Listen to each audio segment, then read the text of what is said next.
Hello everyone.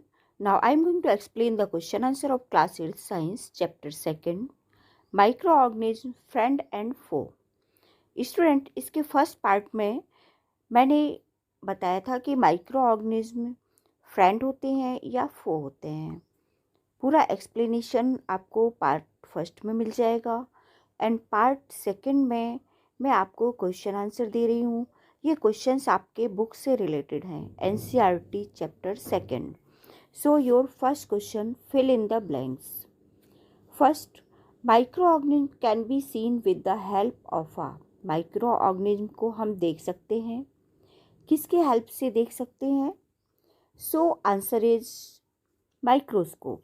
Microorganism को हम microscope की हेल्प से देख सकते हैं। So correct answer is microscope. Now second, blue-green algae fix directly from air to enhance fertility of soil. Blue green algae fix करती है, किसको फिक्स करती है? डायरेक्ट नाइट्रोजन को। सो correct answer is nitrogen. Nitrogen को सॉइल में direct fix करती है और सॉइल की फर्टिलिटी को भी बढ़ाती है। Okay, now third, alcohol is produced with the help of. Alcohol produce होता है किसकी हेल्प से? East. So correct answer is east. Now next, cholera is caused by bacteria. Cholera एक डिसीज है जो किसके कारण होती है? बैक्टीरिया के कारण। Now next second question, tick the correct answer. First, east is used in the production of. East का यूज होता है किसके प्रोडक्शन में? Sugar, alcohol, hydrochloric acid and oxygen. So correct answer is alcohol. Alcohol के production में yeast का use होता है। Now second question, the following is an antibiotic. Sodium bicarbonate, streptomycin, alcohol and yeast. So correct answer is streptomycin. Streptomycin is an antibiotic. Now next number 3, carrier of malaria causing protozoan is, means malaria किस protozoa के कारण होता है? Female anopheles mosquito, cockroach, house fly and butterfly. So correct answer is female anopheles mosquito. इस mosquito के कारण ही malaria disease होती है। Now next question, the most common carrier of communicable disease is ant, housefly, dragonfly and spider. आपको इनमें से बताना है कि इनमें से मोस्ट कॉमन कैरियर जो डिसीज फैलाती है वो कौन है? So correct answer is housefly. Housefly is a correct answer. आप लोगों ने देखा होगा स्टूडेंट कि हाउस फ्लाई हमारे घरों में भी आती है और वो कोई भी डर्टी थिंग्स पर बैठती है और फिर हमारे फूड आइटम्स जो रखे होते हैं उन पर भी आकर बैठती है और फिर डिसीजेस फैलाती है। So correct answer is house fly. Now next question, the bread और idli dough rises because of. जो ब्रेड और इडली का डो होता है वो कैसे राइजेज होता है? आपने देखा होगा कि इडली का डो हम रात में रख देते हैं और मॉर्निंग में देखते हैं तो वो काफ़ी ऊपर तक आ जाता है, मीन्स उसकी क्वांटिटी बढ़ जाती है। तो किसके कारण होता है वो?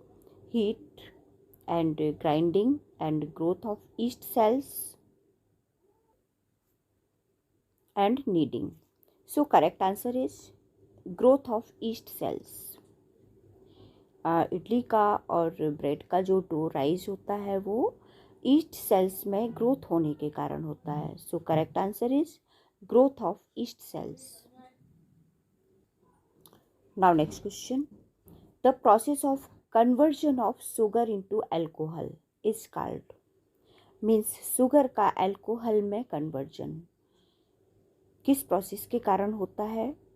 Nitrogen fixation, molding, fermentation and infection. So correct answer is fermentation. Sugar में फर्मेंटेशन होता है और वो अल्कोहल में कन्वर्ट हो जाता है. Now next question number 3. Match the organism in column 1 with their action in column 2. इसमें कॉलम 1 में कुछ ऑर्गेनिज्म के नेम दिए हुए हैं जिसको कॉलम 2 में वो कौन सा एक्शन करते हैं उससे आपको मैच करना है. ओके, जैसे फर्स्ट है हमारा bacteria, second rhizobium, third lactobacillus and fourth east and fifth protozoan and six virus. तो आपको बताना है कि ये क्या एक्शन लेते हैं. Okay, so now correct answer of match the following. So first bacteria causing cholera. Cholera जो डिसीज होती है वो बैक्टीरिया के कारण होती है. नेक्स्ट राइजोबियम भी एक बैक्टीरिया है जो नाइट्रोजन फिक्सिंग में हेल्प करता है. ये डायरेक्ट एयर से नाइट्रोजन को सॉइल में फिक्स करता है और सॉइल की फर्टिलिटी को बढ़ाता है. नाउ थर्ड लैक्टोबैसिलस बैक्टीरिया, ये सेटिंग ऑफ कर्ड मीन्स दही को जमाने में हेल्प करता है. Now next east, baking of bread को बेक करने में ईस्ट हेल्प करता है. नेक्स्ट आप प्रोटोजोअन कॉजिंग मलेरिया. जैसा कि अभी हमने पहले भी आपको बताया था कि मलेरिया एक मादा एनाफ्लीज मॉस्किटो के काटने से होती है जो एक प्रोटोजोअन है. ओके, नाउ नेक्स्ट है अब वायरस कॉजिंग एड्स. वायरस के कारण एड्स डिसीज होती है. Okay, now next question number 4. Can micro organism be seen with the necked I? If not, how can they be seen? क्या micro organism को हम necked आई से देख सकते हैं? और यदि नहीं तो फिर हम उसको देखने के लिए किसका यूज करते हैं? So correct answer is no. Microorganisms are very small, so they cannot be seen with the naked eye. Microorganisms बहुत छोटे होते हैं इसलिए हम इनको naked eye से नहीं देख सकते. They can be seen with the help of magnifying glass और a microscope. माइक्रोऑर्गेनिज्म को हम या तो मैग्नीफाइंग ग्लास से देख सकते हैं या फिर माइक्रोस्कोप से. Okay, now next question number 5. What are the major groups of microorganism? Microorganism को कौन कौन से मेजर ग्रुप्स में डिवाइड किया गया है? So answer is microorganism are classified into 4 major groups. Microorganism को 4 मेजर ग्रुप्स में डिवाइड किया गया है. अब वो ग्रुप कौन कौन से हैं? First bacteria, second fungi, third protozoa and fourth algae. इस तरह से माइक्रोऑर्गेनिज्म को 4 ग्रुप्स में डिवाइड किया गया है. Now next question number 6. Name the microorganism which can fix atmospheric nitrogen in the soil. आपको उस माइक्रोऑर्गेनिज्म का नेम राइट करना है जो एटमॉस्फेरिक नाइट्रोजन को सॉइल में फिक्स करती है. So answer is certain bacteria such as rhizobium and blue green algae. ये 2 बैक्टीरिया हैं. फर्स्ट है हमारा राइजोबियम एंड सेकेंड है ब्लू ग्रीन एल्गी. ये एटमॉस्फेरिक नाइट्रोजन को सॉइल में फिक्स करते हैं. Atmospheric nitrogen in the soil. Okay, ये 2 बैक्टीरिया हैं rhizobium and blue green algae. ये एटमॉस्फेयर में जो हमारी 78% नाइट्रोजन होती है उसको डायरेक्टली सॉइल में फिक्स करते हैं और सॉइल की फर्टिलिटी को बढ़ाते हैं।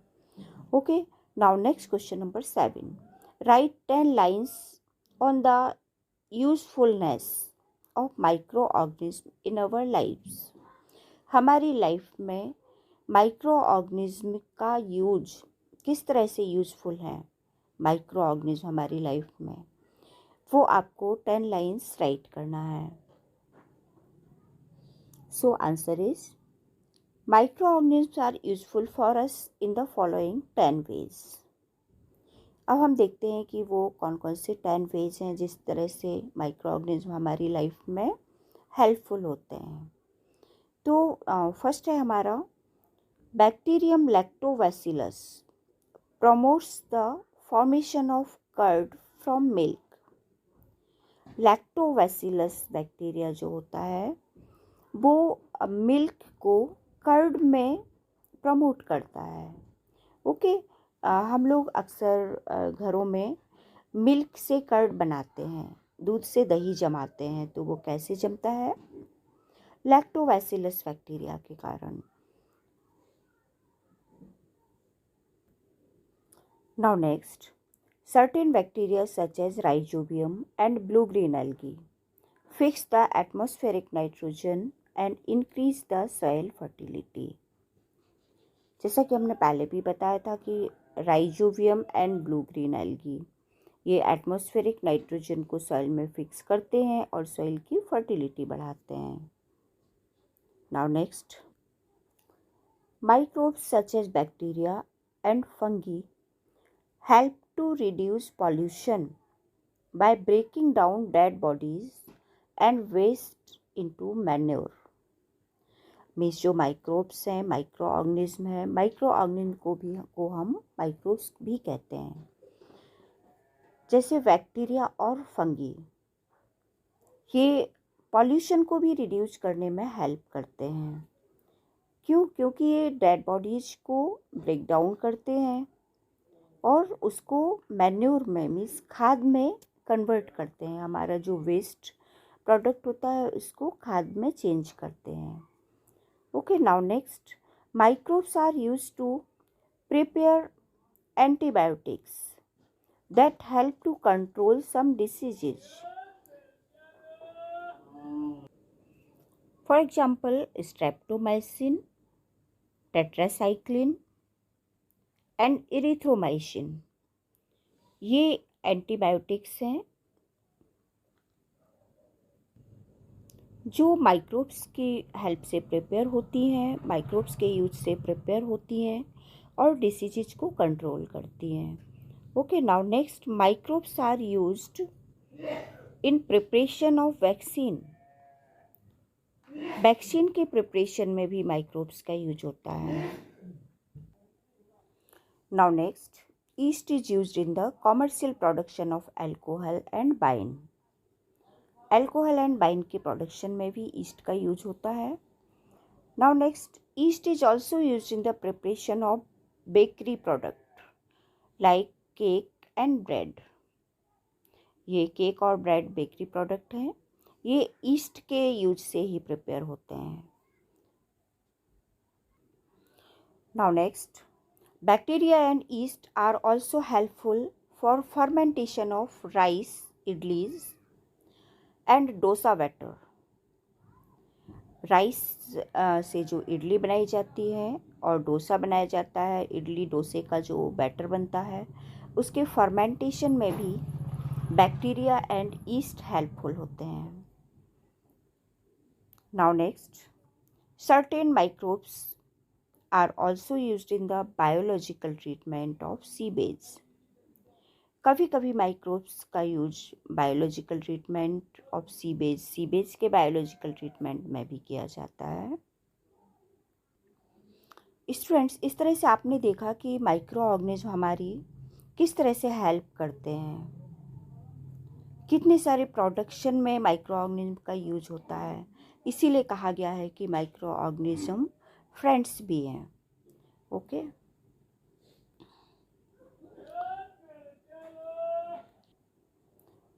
Now next question number 8. Write a short paragraph on the harms caused by microorganism.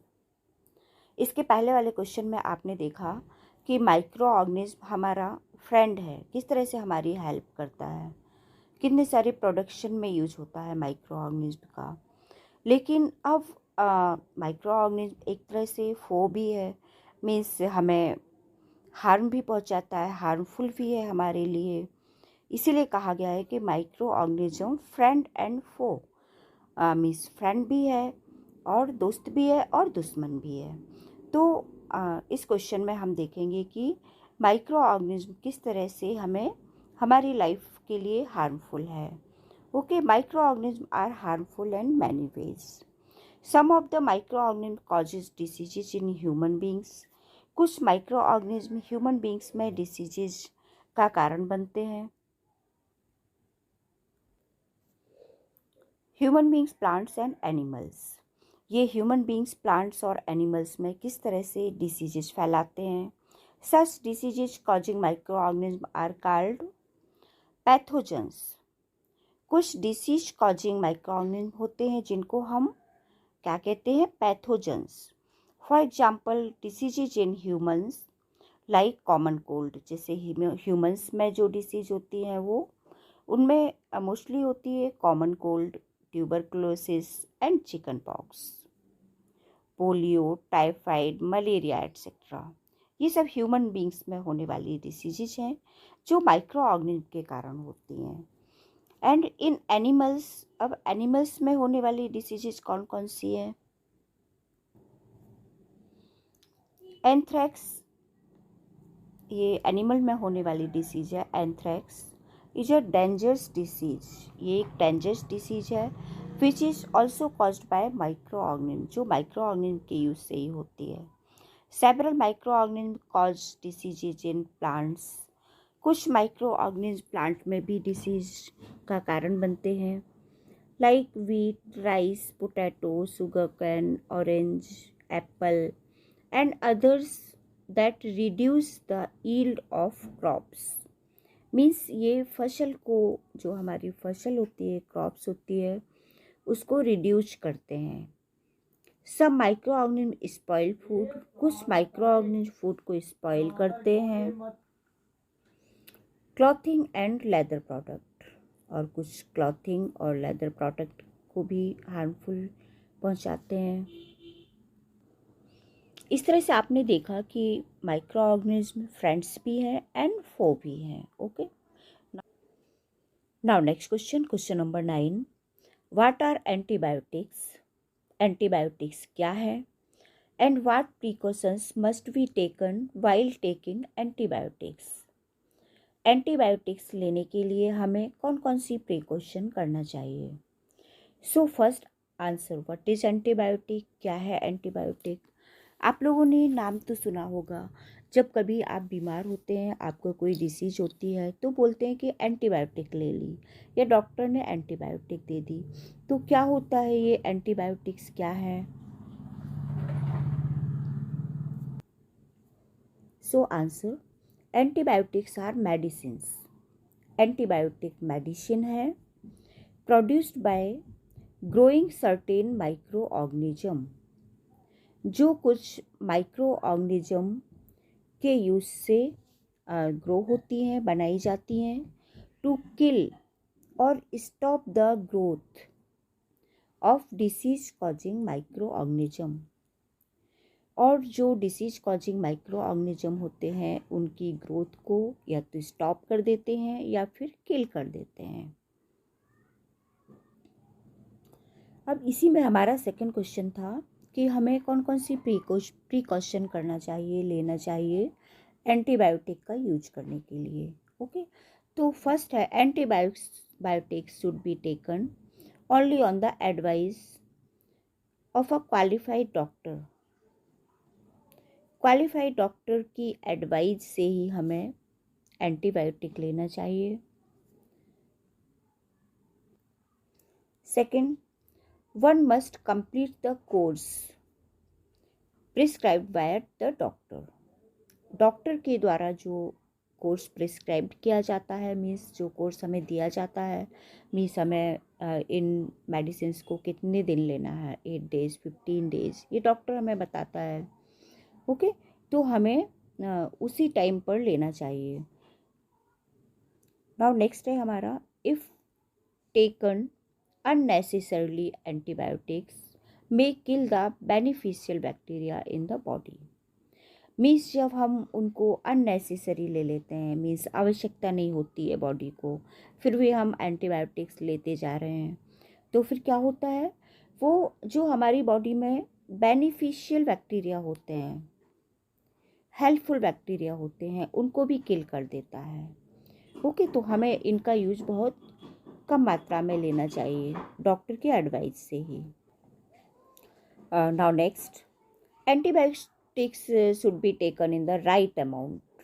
Antibiotic को हमें हमेशा राइट अमाउंट में लेना चाहिए, बिकॉज क्योंकि रॉन्ग डोज, अगर इनकी रॉन्ग डोज हम लेते हैं एंटीबायोटिक्स की, तो ये antibiotic make the drug ineffective, तो वो ड्रग को इनइफेक्टिव कर देते हैं। ओके, इसलिए हमें इनको राइट अमाउंट में ही लेना चाहिए, मीन्स जितना हमें डॉक्टर एडवाइज करता है उतनी ही एंटीबायोटिक्स लेनी चाहिए। So students, your chapter complete. So right these question answers in your notebook and learn. That's all students. Thank you.